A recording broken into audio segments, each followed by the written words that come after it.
సమర్థ సద్గురు సాయినాథ్ మహారాజ్ కి జై. సాయి భక్తులందరికీ నమస్కారం అండి. అందరూ ఎలా ఉన్నారు ఫ్రెండ్స్? మన సాయినాథ్ దయ వల్ల అందరూ సంతోషంగా ఉంటారు అని మనస్ఫూర్తిగా కోరుకుంటూ ఈ వీడియో స్టార్ట్ చేయబోతున్నానండి. ఇక ఈరోజు వీడియోలో మనం చూడబోయేది ఏంటంటే, తల్లి నీ దిగులు మొత్తం తీరేందుకు నీ కోసం వేగంగా మార్పును తీసుకొచ్చాను. నిన్ను ఆశ్చర్యపరిచే ఒక మార్పుగా ఉంటుంది బిడ్డ. తప్పకుండా నా ఈ మాటలు విను అని చెప్పి బాబాగారు మనకు ఒక మంచి సందేశాన్ని తీసుకొచ్చారండి. ఆ సందేశం ఏంటి, బాబాగారు ఏం చెప్పబోతున్నారు అని మన సాయినాథుని మాటల్లోనే విందామా. బాబాగారు ఏం చెప్తున్నారంటే, తల్లి నీ దిగులు మొత్తం తీరేందుకు వేగంగా మెరుపు వేగంలో ఒక మార్పుని నీ కోసం తీసుకొచ్చాను. నీకైన విషయాలను బాగు చెయ్యాలి అని నేను ఆతృతగా ఉన్నాను. బాగు చేస్తాను అని నువ్వు నన్ను నమ్ము బిడ్డ. నీ మనసులోని బాధలు కష్టాలు అన్నిటినీ దూరం చేసేసి నీకు కావాల్సిన ఆనందకరమైన అద్భుతమైన జీవితాన్ని నీకు అందిస్తాను. నీ కష్టాలను తీర్చే బాధ్యత నాది. నీ కష్టాలన్నీ తీరుతాయి తల్లి. నీ సమస్యలన్నీ ఒక ముగింపు అనేది వచ్చింది బాబాని నువ్వు నాకు అన్ని విషయాలు కృతజ్ఞతలు చెబుతావు బిడ్డ. నా మందిరానికి వచ్చి నాకు స్పష్టంగా నమస్కారం చేసి ధన్యవాదాలు చెబుతావు.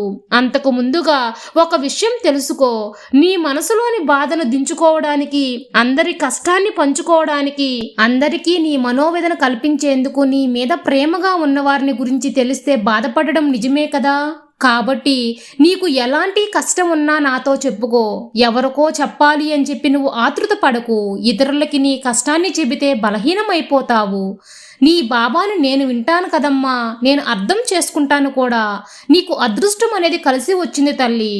ఎందుకు ఇలా చెబుతున్నాను అంటే, నువ్వు పరిగెత్తి సంపాదించినప్పుడు దొరకని డబ్బు, ఏ పని చెయ్యకుండా చిన్న చిన్న పనులు చేసినప్పుడు నీకు డబ్బు చేరుతుంది. ఇదే జీవితకాలం అనేది, దీన్నే అదృష్టం అంటారు బిడ్డ. కష్టపడేటప్పుడు కావాల్సింది ఏదీ దొరకదు. వద్దులే, వస్తే రాని పోతే పోని అనుకున్నప్పుడు మంచి అదృష్టంగా మనం అనుకోని విధంగా డబ్బు కానీ బలం కానీ పలుకుబడి కానీ దొరుకుతుంది. ఇది దొరికినప్పుడు తీసుకోవడం, దొరకనప్పుడు ఎదురు చూడడం ఉండాలి కానీ దొరకలేదు అని బాధపడకూడదు. ఇది ఇలా ఉంటుందంటే, ఏదైనా కావాలి అన్నప్పుడు జల్లెడు పెట్టి వెతికినా కూడా దొరకదు. అవసరం లేనప్పుడు ఈజీగా దక్కుతుంది. ఇదే మనుషుల జీవితం. కావాల్సినప్పుడు దొరికితేనే కదా సంతోషంగా ఉంటుంది. అందువల్ల నువ్వు కోరినవన్నీ నీకు అందేలా చేస్తాను.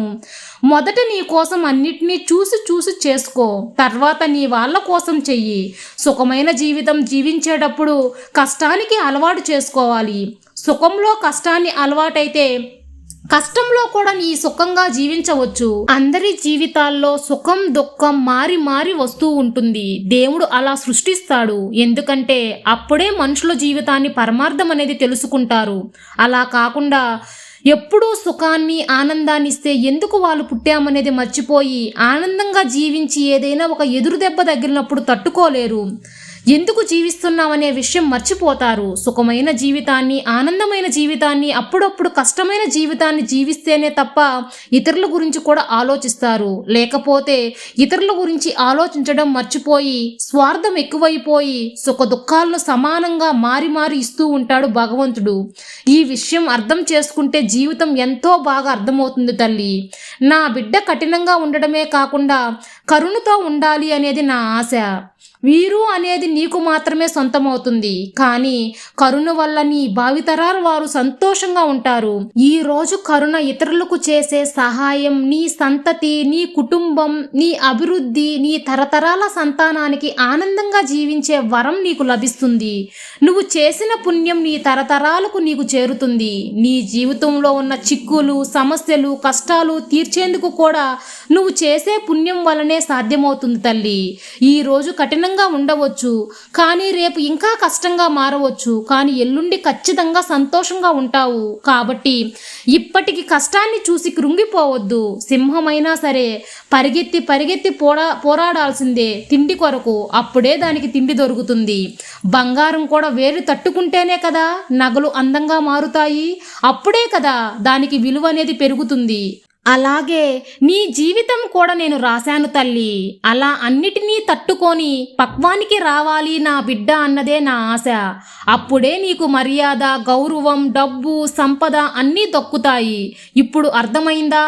కష్టం నష్టం మారి మారి ఇస్తూ ఉంటానని. అన్నీ తెలుసుకోవడం మాత్రమే కాదు, అన్నీ తెలిసిన సరైన సమయంలో దాన్ని వస్తుంది అనే నమ్మకంతో ఎదురు చూడడం కూడా పక్వమే. ఈ పక్వాన్ని అర్థం చేసుకుంటే నీకు రావాల్సిందంతా నీకు అందుతుంది తల్లి. సంతోషంగా జీవిస్తావు. నీ సాయి నీకు ఎప్పుడూ తోడుంటాను. నా మాటలు గుర్తించుకొని ఇలా జీవించడం అలవాటు చేసుకో బిడ్డా. నీ సాయి తండ్రి ఎల్లవేళలా నీకు తోడుండగా నీకు భయమెందుకు బిడ్డా. సర్వే జనా సుఖినో భవంతు. జై సాయిరాం.